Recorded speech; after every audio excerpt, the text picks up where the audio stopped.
بسم الله الرحمن الرحيم والصلاة والسلام على رسول الله. maanta meeshaan waxaan ku joognaa dadkii madaxda reer Mandera County ahaan governorga MPyalka 6 constituency madaxdii hore iyo wixii siyaasi ahaa oo Mandera ka yimid kulli iyo senataga kulli waan meeshaan joognaa. waxaan maanta isku nimaanay waxay tahay inaan ka hadalno arinta ka jirta Mandera County qaas ahaan Mandera East gobolka Mandera East oo Cabdirashiid Janan ninka la yiraahdo oo ka soo baxsaday xabsiga Muqdisho oo ciidankiisa uu keenay magaalada iyada inaan cambaarayno inaan ka hor imaano inaan diyaar u nahay inaan ogolaanaynin marnaba in ciidan uu joogo magaalada Mandera ama meel kamid county-ga Mandera haddaan ahnay madaxda laga soo doortay meeshaas iyo dadweynahaba waxaan u sheegaynaa Cabdirashiid Janan iyo inta taageersanbo inay county-ga Mandera iskaga baxaan oo aadaan meel alla meeshii laga soo dhaweynaa ma ahan sharci ma ahan dad hubeysan inay wadankooda inay soo galaan hubkii ay lahayn inay la soo galaan ayna wadankaas ka dhex dagaalaan oo ka tagaan oo dib soo sameeyaan hadii ku soo laabtaan dadweynaha meel ay ka qoranta ma lahan haddii dadkaas ay rabaan amnesty waa inay qoryahooda ay ku wareejiyaan booliska Kenya waa inay ku wareejiyaan oo gacan dhiibtaan oo dawladda sideeda ay u geysa meelaha lagu xanaaneeyo dadka maaragtay soo dhiibi oo dagaalka iskiga soo dhiibi marka waxaan leenahay dadka ayada inay magaaladaas ka baxaan sida ugu degdeg badan waxaan ku soo dhaweynayaa sanadka Mandera insha Allah. Bismillahir Rahmanir Rahim. Soo sheegay walaalkay kullay Mandera dib baa ka taagan dibkana wuxuu ka yimid dhinaca Soomaaliya arrin ka dhaxayso dawladda federaalka Soomaaliya iyo Jubaland ayaa saameynaysa marka waxaan oo maqala oo maartay Mandera arkayaan dad wasiiriina iyo madaxweyne ku xigeena ayaa degan hotel Mandera ku yaalo ciidankii bulxa oo degna oo Jubaland waxa lagu sheegay waxay joogaan buruburu xuduudkii Kenya ay ku dhaxiraan marka arrin halis waay Mandera dib ay ku sugan yihiin laga yaabo in maartay ciidankaasi kan bulxa oo joogo kan Mandera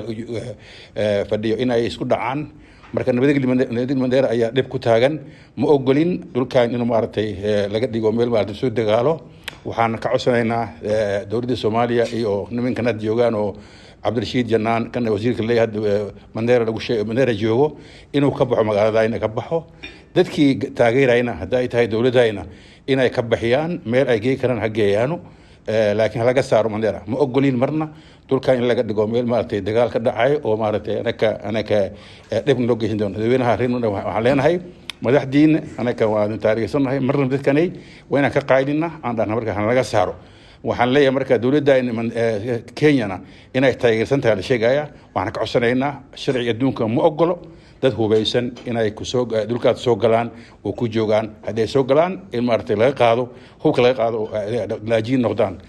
haddii asilna sii rabana asilna la soo qaado hala sii Nairobi hala geeyo laakiin meelahaas ay xuduudka laga fogeeyo ma ogolin waxaan leenahay ma inay ka baxaan degdeg Mandera ka baxaan.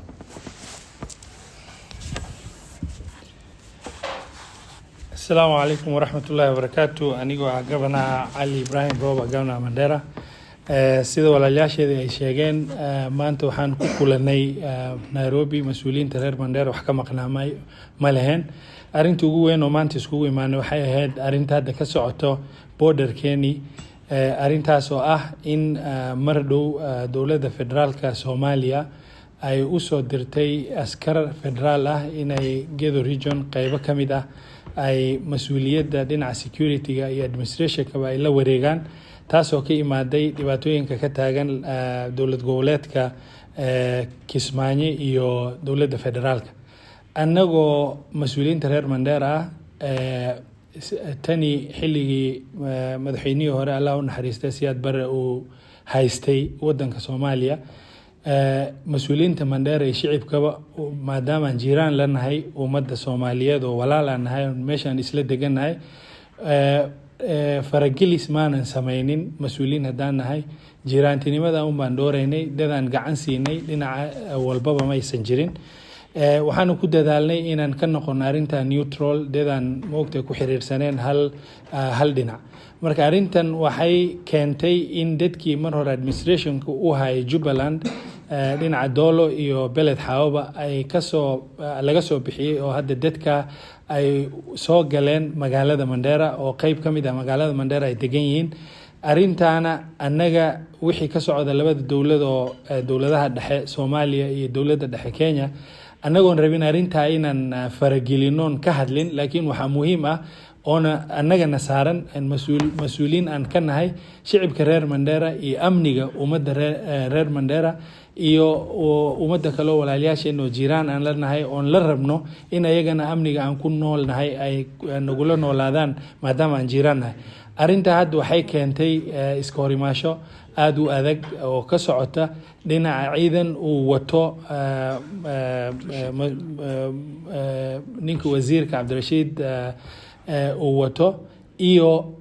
ciidamada federaalka Soomaaliya oo hadda beled xaw la wareegay iyo doolo la wareegay waxaana rabnaa inaan dawladda dhexe Kenya aan ka codsano inay 100% ay moogtahay sida laga rabo dawladaha adduunka oo dhan ay ku dhaqdaan dadka haday hub la soo galeen in hubka laga dhigo hadii la caawin rabana lagu caawiyo jid kale oo dawladda isku caawin karto dadkaas oo haday isa soo dhiibaan sida qaxooti loo qaabilo oo meel la dejiyo wixii loo qaban lahaa loo qabto dadkaas ma rabno hubaysan inay hubku sii jeediyaan beled xaaw kuwii beled xaaw joogana ay u soo jeediyaan hubka Mandera taasoo dib u keeni doonto shicibkan anaga mas'uul ka nahay haday gaarto amniga ummadda reer Mandera qaasatan sida guudna aan mas'uul ka nahay 100% arrimahoodii mustaqbalka noloshoodii uma dul qaadan karno anagoon ikhtilaafsaneen dawladaha dhexe waxay wataan waxaan rabnaa inay ogaadaan ma ogolaan karno gacan ma siinayno waxaan rabaa in sida ugu degdeg badan Cabdirashiid iyo kooxdiisii in hubka laga qaado meel kale oo lagu hayn karo dawladda dhexe geyso midda labaad dadka hubaysan waxaan rabaa inay hubka iska dhigaan shicibka Manderana waxaad ogaataan mas'uuliyiinta oo dhan 100% way taageersan yihiin arinta amniga ummadanada wax walbo amniga wax u dhimayna 100% waan ka soo horjeednaa waxaan rabnaa dawladdeena Kenya iyo dawladda federaalka Soomaaliya inay sida ugu degdeg badan wixii u dhaxeeyo moogtahay dhaqan wadaag ah ay hagaajistaan laakiin annaga waxa noo daran laba ummado jiraan ah oo col annaga shicib ahaan beled xawana ka imaanin Manderana ka imaanin in lagu soo xawilo ummadan ay meesha moogtahay xasilooni dhibaato weyn ay kala soo gudboonaato meesha arinta waxaan rabnaa inaan ka codsano sida ugu degdeg badan dawladda Kenya inay dadka meesha ka saaraan ciidanka meesha soo fariistana ka iska horimaasho ayaga shicibka intaan ay imaanin ka hore waxaan rabnaa inay sida ugu degdeg badan meesha ka guuraan because uma dul qaadan karno mana qaadanayno waa arin aad u adag oo nu dul qaadan karin hal naf oo dib u ka soo gaaro arinan aan meesha ka imaad anaga aan ogeyn assalamu alaykum warahmatullahi wabarakatuh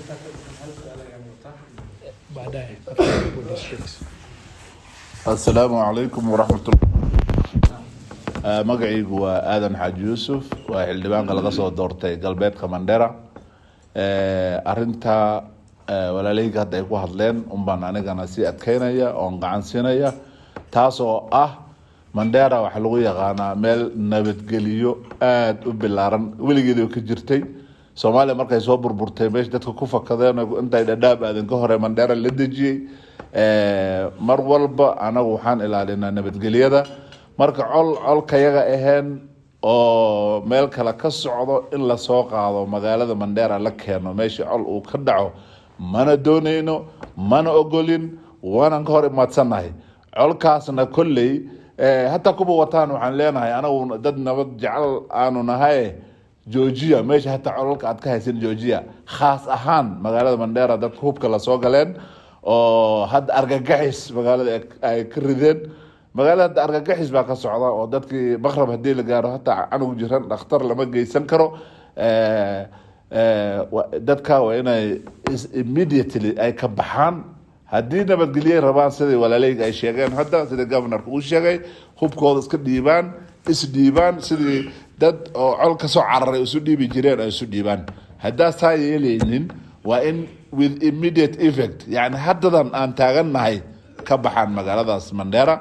meesha kale ay u maleynayaan inay nabadgelyo ku helayaan ama dantooda ay ku fulan karaan hasi aadaan marka anagoo hadalka ku dheeraanaynin waxaan leenahay dowladda Kenya kolley sida saansaanka ka muuqdo in gacan ay siin haysiin qolol dadka ka mid ah taasna shacabka Mandera dib weyn ba u keenayaan shacabka Mandera already dib ku filan al-shabaab iyo dhibaato kale ku filan badan bayna hasta oo already macluumaad ka soo carareen dhibka ayagu iska badan yahay dhib kale cusub oo cala ma doonayno degdeg uga baxaan magaaladaas. Assalaamu calaykum waraxmatullaahi wabarakaatuh.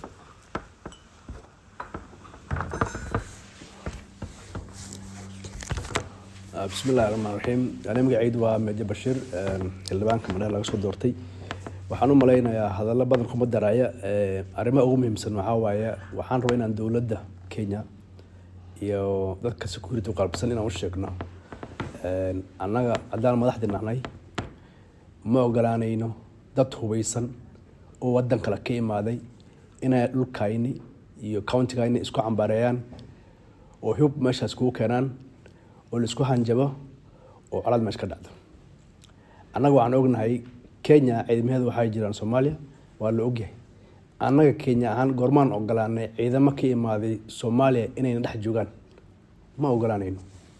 فرصة داسنا فرصة أو كسر ليس شرعنا ما. أنا وحالنا هاي دكاس مش هداي جوان سدك دقة كبحنا لكو ذا نأخذ نقدين أنا إن عندك أكل قادنا مرمنا TFG يو federal government هذا إسقفسني هين أيجا أطلع مرك أنا حدنا ريمانديرا دولة كينيا عم كلنا هاي أرنتان شقوين هلا قبته سدك دقنا ذلك ماشي جوجو حلو بحي هذا كبحين ويسان ده شعب كأننا معلن كرنا بنام بحبا يسمين دونان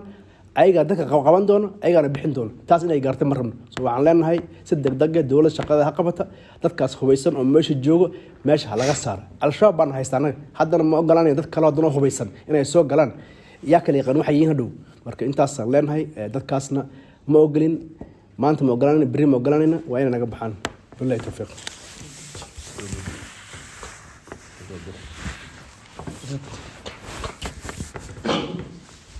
بسم الله أنا مقعد عبدي مدة وMP لفي سيدي ولا جوري أي شيء وحن لقوا ما دام أنا كل وين أنا معرفت أن أنه سكون بدناهي إن ودت كان كإمادي وتكون دجالها سوماليا كإمادي رحدين كون دجالها هنا نجبحان مرة من المندرة يعني نقطة جوب دجالت مركز تو إمارة حق سكوا إستانبا تنلقوا مهرسين إمارة أيقول دجال كذا إن سولح جليان أنا ما لح جلينا وكمان الجرنا حوار كذا ريب كذا مرة حرمنا هنا نجبحان ومندرة أيكبحان وهذا دجال ما يكون دجال ما نور كذا marka anagu waxaan rabnaa in yaani nimankaas idee oo hadda jooga magaalada hadda cabsi weyn ay geliyeen waxaan rabnaa inay naga baxaan hadday dagaalta ay ku dagaalaan dhulkooda hadday nabad ku noqdaan hadday yeeli waayaan marka anaga de wax kale oo fursad kale haysan ma la dadweynaha inaan u sheegno ay meesha joogaan marka soo qaban nimankaas dawladda Kenya waxaan leenahay anaga joojiyana fargelinta maarta dadka Soomaaliya dhaxdeeda maarta intay keenaan ay Mandera أي كان بالتري الوها ولا يعني مثلا كوهيننا مو قالين تاس nimankaas iyada waxaan u sheegaynaa bixeen hadii ay dawladda maxay Jubbaland ay waxaas ay wadatana ayagana anaga joojiyeen anaga saareen nimankaas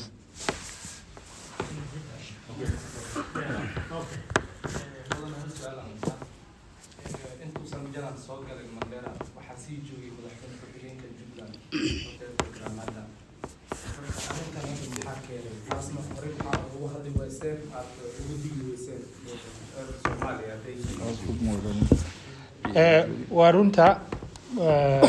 dadku waxay u imaadeen wafdi dawladeed camal oo qaabilsan arrimaha amniga inay ka hadlayeen arinta hadda in dad hubeysan ay Mandera soo galaan may noqonin jiraan baan nahay dhaqan wadaag baan leenahay kama xirno walaalayaasheenii Soomaaliya inay Kenya imaadaan anagina Soomaaliya adna man anag dad kala xiran maniin waqti walba aan isu imaan karnaa laakiin hadda waxaan ka soconaa ciidamo hubeysan oo Soomaaliya ka socoto oo ka soo qaxeen oo hadda joogaan moogtahay Mandera magaalada gudaheedii oo iska horjeed uu ka socdo ciidamada federaalka iyaga marka taas oo dib u keenaysan ka hadlaynaa laakiin dhaqan wadaaga ummadda Soomaaliyeed iyo kuwan jiraan lanahay iyo Soomaaliya iyo Kenya isku imaashada Mandera reer Soomaaliya imaanayaan iyo annaga Soomaaliya aadayno ma kala xirnin mana kala xirnaan doono jiraan oo isku diin iyo isku qabiil iyo walaalaanahay waan isku xirnaa waxaan diidanahay oo kan soo horjeednaa wax amniga bulshada Soomaaliyeed dhinaca beled xaawi dhinaca Kenya wax u dhimaa. Assalaamu calaykum waraxmatullaahi wabarakaatuh. iyo nin la rabo dawladii Soomaaliya rabto oo wada Mandera lagu sheegay wada laga dhawaajiyay hada in Interpol lagu adeegtay in la qabto taas dib loo keenaysa naga maxay leeyahay taas hadda dib keentay inta wax ma dhicin laakiin dadka military imaaday iyo ninkaas dib loo keenay naga. Okay, shukran.